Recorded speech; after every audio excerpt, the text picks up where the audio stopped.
Welcome to our channel. Today we how to authorize Instapage for LinkedIn conversion focused pages, full guide step by step clearly. Begin by logging into your Instapage account. Once logged in, navigate to the dashboard.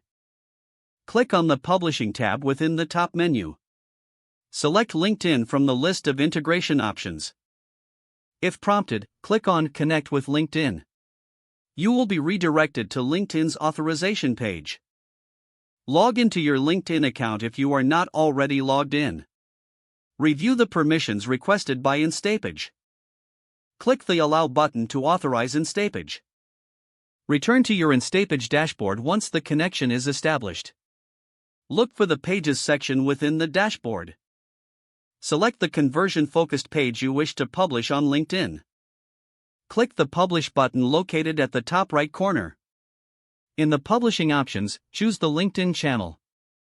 Make sure to customize your post content if necessary.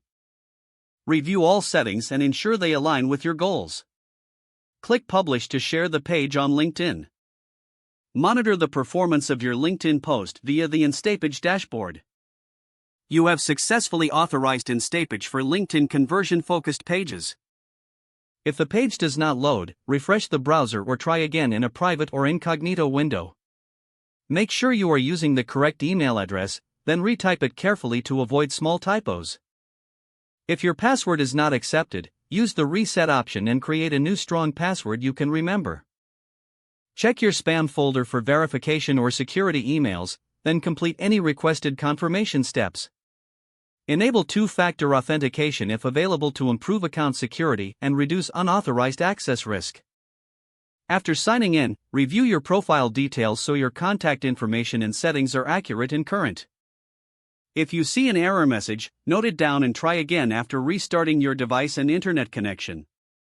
Log out when you finish, especially on shared devices, to keep your account and payment information secure. If the page does not load, refresh the browser or try again in a private or incognito window.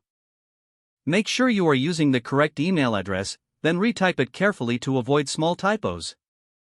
Don't forget to like this video and subscribe to our channel for more step-by-step tech guides.